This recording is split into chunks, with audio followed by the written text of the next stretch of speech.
여러분 반갑습니다. 이성준입니다. 제1강에서는 무리당자를 해설하면서 제 강의를 시작했는데, 오늘은 글자풀이가 아니고 본격적으로 사상과 문화에 대한 강연을 시작하겠습니다. 제2강이 되겠습니다.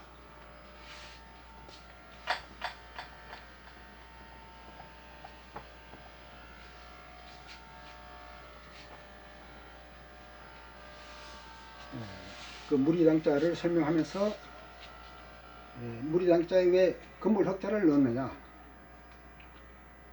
그 무리 가운데 흑심을 품은 당수가 있을 때 거기 붕당을 조장하게 되고 문제가 많이 발생하게 된다는 것을 이야기한 바가 있습니다.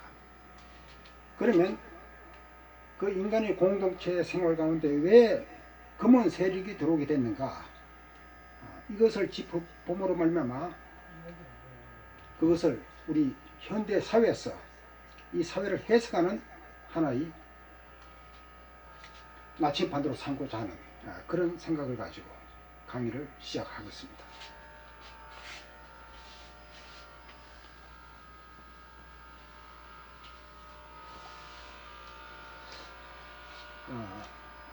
이 강문을 위해서 하나의 모형을 설정합니다.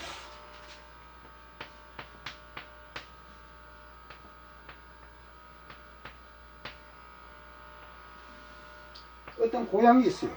그 고향을 본향이라고 부르겠습니다. 그 고향을 만든 어떤 사람인데 그 고향의 아버지가 됩니다. 물론 어머니도 있겠죠.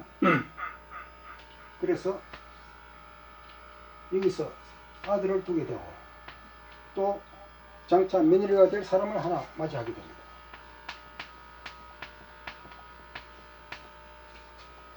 그러면 이제 손자가 생기고 해서 자손이 번식할 거예요.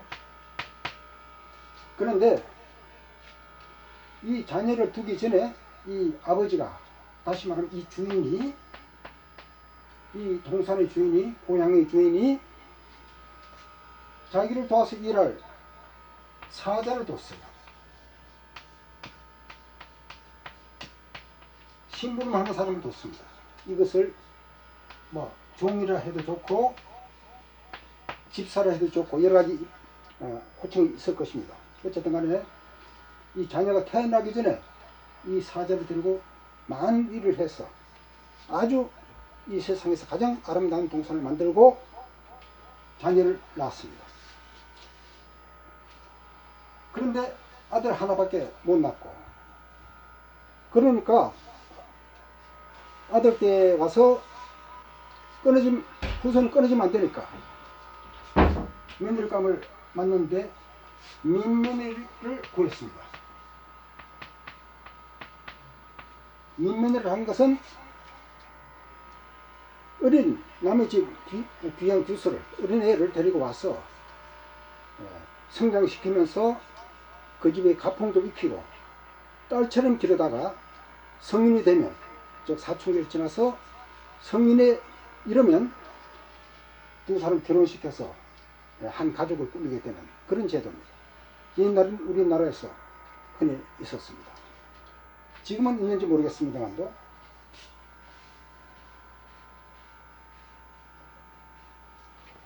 그런데 이 아들과 딸, 아들과 며느리를 두고서 이 아버지가 신신당부하는 조건이 하나 있어요. 너들은 사춘기가 되어서 서로 이성의 눈이 뜨더라도 서로 너들끼리 사랑하면 안 된다. 내가 허락할 때 결혼식을 통해 가지고 정식으로 사랑해야 돼. 이것을 절대적인 명령으로 내립니다. 즉 절대 순결의 조건을 설명합니다.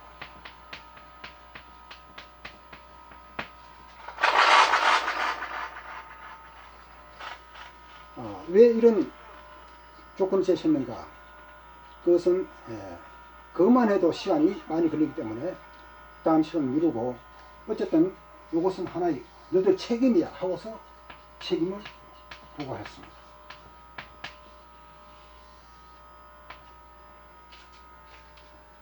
그렇게 되면 사랑이 뭔지, 참사랑이 뭔지, 내가 갖고 있는 이 참사랑의 뜻을 그대로 알아가지고 이 동산을 참 아름답게 꾸밀 수 있을 거다.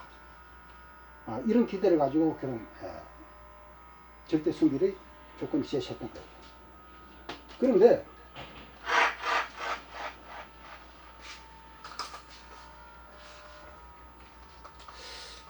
문제가 어디서 벌어지냐면 이 사자에게서 벌어진 거예요. 사자가 보니까 이 집에 아들이 태어나기 전에는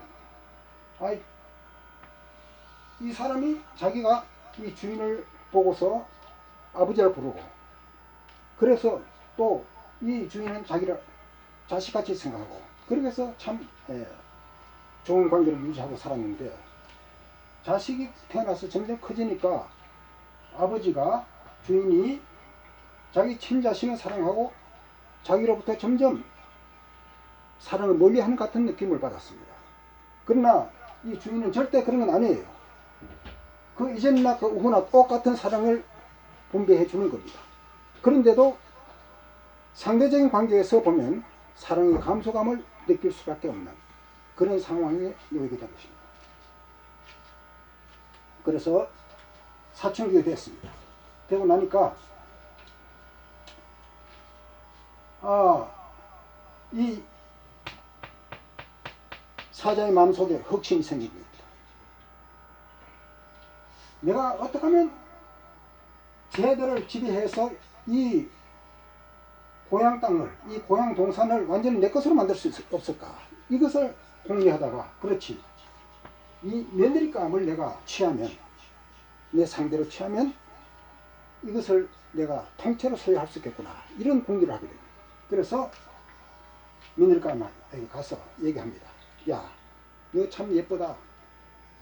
너는 지금도 예쁘지만도 역사 이후에 어떤 누구도 너만큼 아름다운 사람이 없을 거야.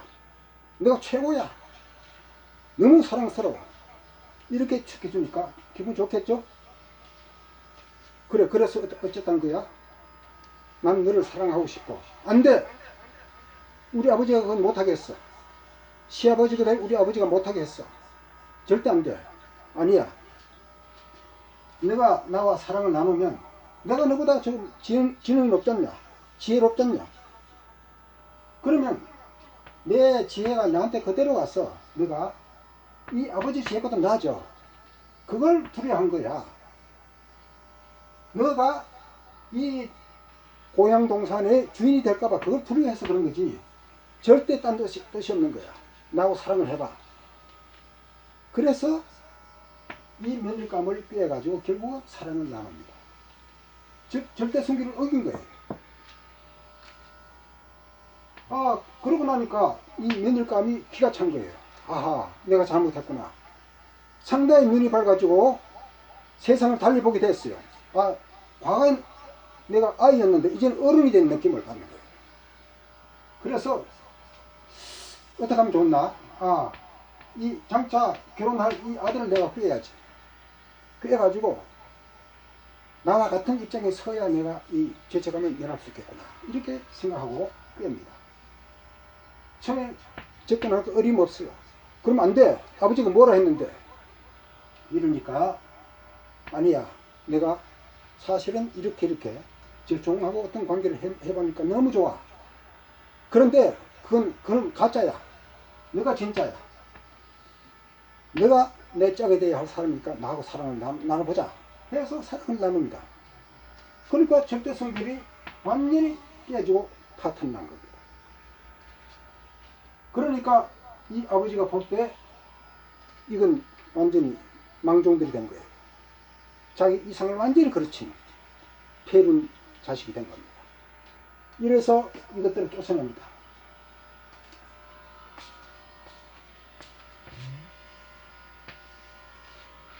쫓겨나서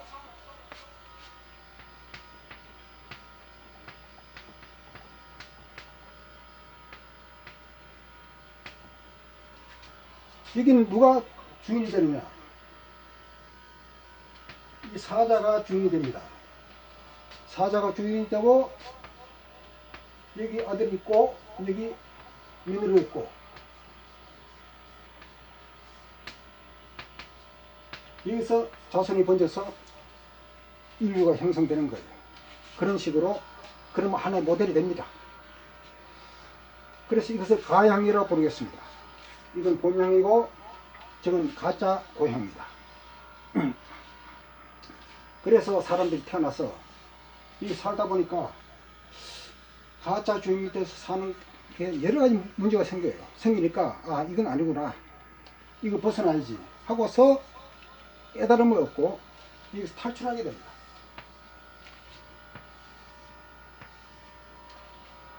탈출하는 한 무리가 있습니다. 이것을 실향이라고 합니다.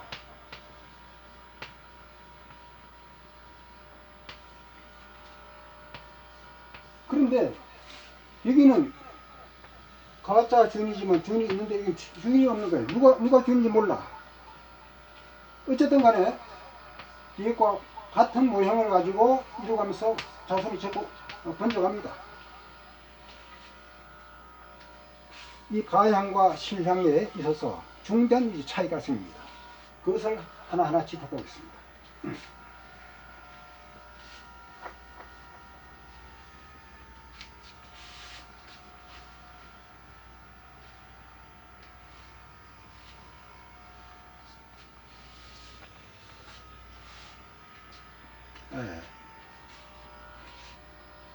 이 가향에서는 그 모든 인간 행동의 동기가 정오심입니다.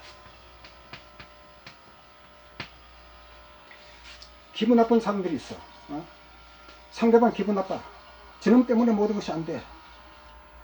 이런 생각을 갖고 이것은 탈출한 이 사람들이 가만 보니까 그건 아니야. 정오심이 모든 것이 바탕이 되는 것이 아니라 그래도 사람은 인내심, 인애와 자비를 가지고 살아야 되지 않겠는가, 이런 생각을 하게 됩니다. 그리고 사람이 원래 선한 존재인가 악한 존재인가 하고 고민을 하게 되는데 이것은 성악설을 주장합니다. 인간의 본성은 원래 악한 거야? 아니야. 인간의 본성은 원래 선한 거야.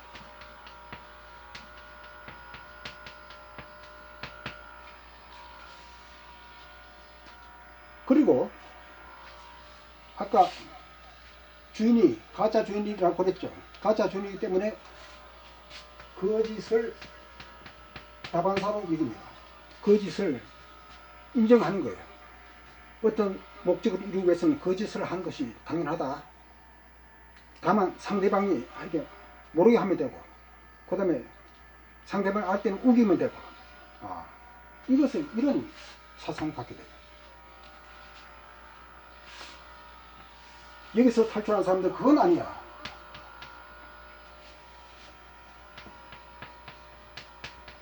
그래도 인간은 진실이 바탕이 돼야지, 진실을 추구해야지, 이렇게 생각해요. 그래서 여기서는 속임수도 있고, 여기 속임수는 반성을 하는데 여기서는 반성할 줄 몰라요. 그리고 여기서 뭔가 인간다움을 찾기 위해서 탈출을 했기 때문에 성취를 중요시합니다. 사회도 건설하고 재산도 모으고 인류 문화도 이렇게 하고 이런 성취 욕구가 강한 무리가 있습니다. 이쪽은 성취에 대한 관심이 없습니다. 비판하는 거예요. 너는 뭐가 잘못됐고 뭐가 잘못됐고 이래야 되는데 왜 이러냐. 앉아가지고 나무래고 하고 헐떡기만 합니다.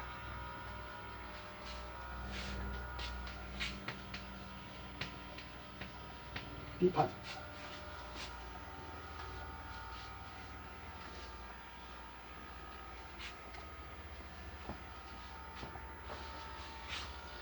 그리고 또 책임, 아까 책임 얘기했는데 책임 분야에서는 책임 의식이 있을까요? 없습니다. 왜냐하면 그 너들이 내가 하기 전까지는 너들끼리 사랑하지 말고 절대 순결을 지키라. 그 책임이라 그랬잖아. 그 책임을 아들과 며느리에게 줬지 종에게 주지 않았어요. 종에게는 그런 책임이 없습니다. 그리고 종의 섭성을 받았으면 책임감이 없는 거예요. 여기서는 책임감이 있습니다.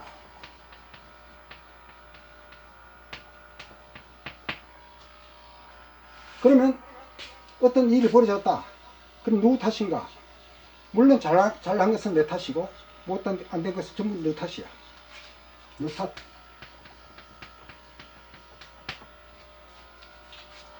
이것은 잘못한 것은 내 탓이라 인정합니다. 이 사람들 절대 잘못한 데 대해서는 내 탓을 인정하지 않습니다. 절대 하지 않는 거예요.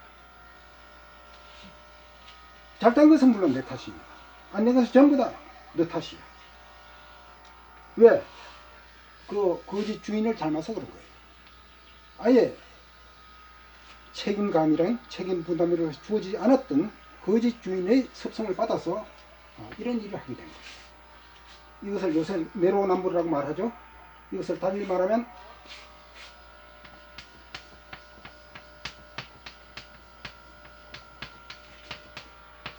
아시타비. 내가 하는 것은 옳고 오를 시자. 이 시자는 오를 시자입니다. 아니 B는 그런 거예요. 내가 한 것은 옳고 남이 한 것은 다 그런 거예요. 아시타비. 유행어로 내로남불. 여기에 아주 빗대어져 있는 그런 사고방식을 갖게 됩니다. 그런 사상이 형성되는 거예요. 그리고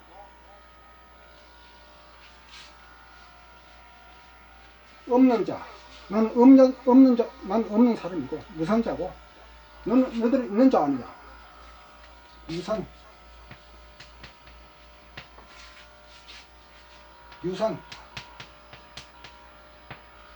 이렇게 나눠서 나는 무산자이기도 하고 무산자의 대변자야 이렇게 생각합니다.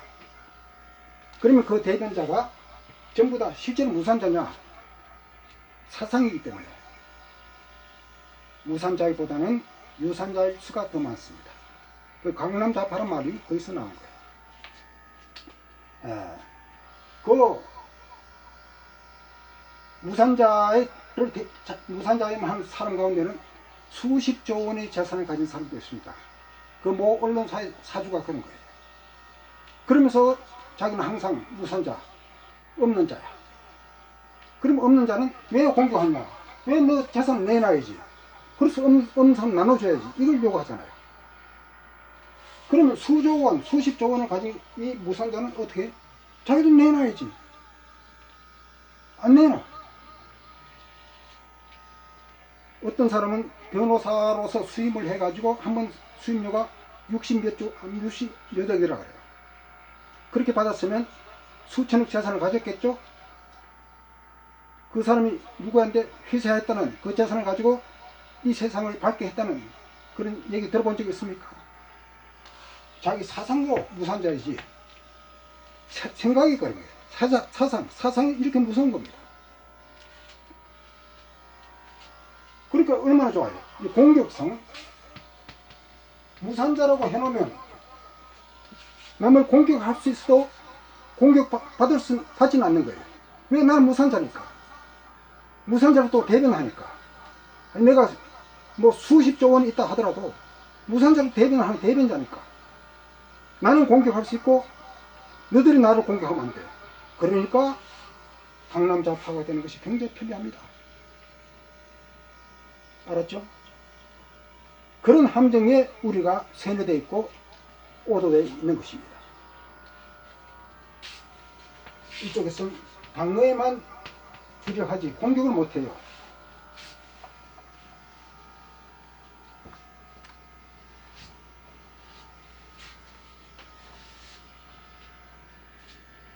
그 다음에 할 말이 너무 많습니다. 많은데 요새 사람들 긴 강론을 싫어한다 그러죠. 다른 시간에 다시 이어가기로 하고, 양쪽을 대비하는 과정은 여기서 이점으로 하겠습니다. 그러면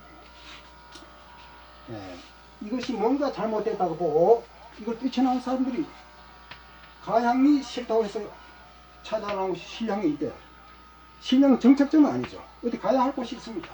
본향으로 가야 돼요. 본향으로 가는 과정인데 이 사람들은 주인이 없어. 부모가 누군지 몰라. 이러기 때문에 방황하게 되고 방향성을 상실하고 목적성까지 상실하고 방황하다 보면 어떻게 됩니까? 이쪽의 공격을 받고 몽땅 권력을 이쪽으로 넘겨주게 됩니다. 그걸 여러분들 알아야 됩니다. 왜? 역사의 방향을 거꾸로 해가지고 역사가 후퇴하는 일이 생기느냐. 이 신량민들이 각성을 여기서 촉구하는 바입니다. 물론 이쪽의 주장은 맞도 안 되는 거예요.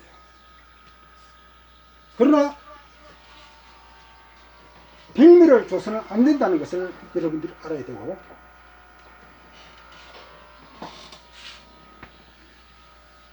그리고 한 가지 더 하나만 더 하겠습니다. 인지체계 문제가 생기는데, 참을 거짓으로 하고 거짓을 참이라고 자꾸 하다 보면 어떻게 생기냐. 인지장애가 생겨요. 이건 아닌데, 아니지. 그러나 이것은 참으로 거짓이지만도 내 참으로 믿어야 돼. 참으로 믿어야 돼. 그래야 내가 내 과거가 탄로나지 않아. 여기에 자꾸 자기의 체면을 걸면 그것이 잠재의식화 돼가지고 거짓과 참이 뒤바뀌게 됩니다. 그리고 남이 잘한 것도 아니 그건 아니야. 저건 잘못이야. 저놈 잘못이야. 이렇게 계속 거꾸로 생각하다 보면 인지장애가 생깁니다. 그 대표적인 예를 보면 나는 미국을 싫어해. 왜냐하면 세계 최강국이라고 그들먹거리고 말이야. 미국 싫어. 그러면 선택은 간단합니다. 내가 미제 안 쓰고 미국 가지 않고 자식 미국 유학 안 보내면 돼요. 그런데 이상하게도 이 사람들은 미국 욕하고 하면서 미제를 좋아해. 자식을 길을 쓰고 유학 보내. 그래도 연간 수억씩 돈을 펑펑 쓰는 그런 유학생을 하도록 배려해 줍니다. 이게 뭡니까? 이게 인지 부조합니다. 인지장애예요. 자기를 참과 거짓을 자꾸 거꾸로 뒤집어서 생각한 그 결과입니다. 일종의 사고병이요 사상병입니다.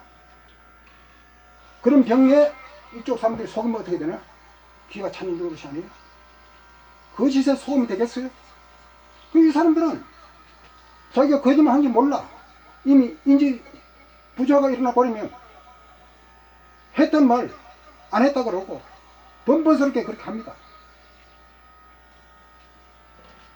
그런 문제에 우리가 현실적으로 많이 보고 있습니다. 그 문제가 어디서 생기는가? 홍길동처럼 아버지를 아버지라 하지 못하고 형을 형이라 하지 못하는 내 고향을 잃어버린 신량민의 서름을 이 한국민이 당하고 인류가 당하기 때문에 벌어진 일입니다.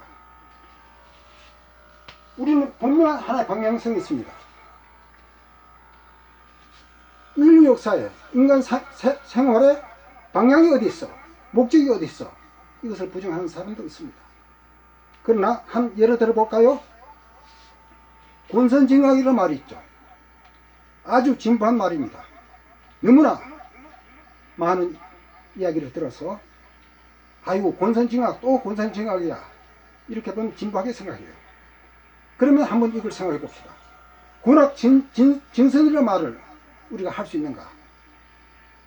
악을 권면하고 선을 징벌하는 이런 세상을 만들어 보자. 만일 어떤 지도자가 그렇게 말하면 당장 몰면 맞습니다. 당장 쫓겨나요. 처참한 종말을 맞습니다. 뭐요? 방향이 있다는 얘기 아닙니까? 방향이 있는 겁니다.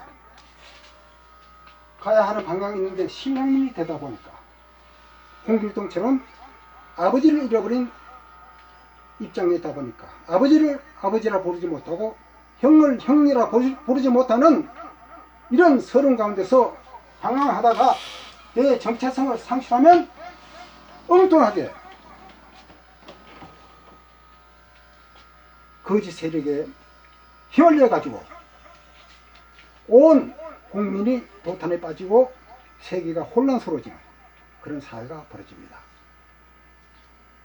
세계 1차 대전, 2차 대전을 그러했고 인류가 겪은 모든 역사적인 여러 사건들, 재앙들, 인간들이 만들어낸 재앙들, 이런 것은 이런 사상적인 혼돈에서 온다는 것을 여러분들 알아야 됩니다.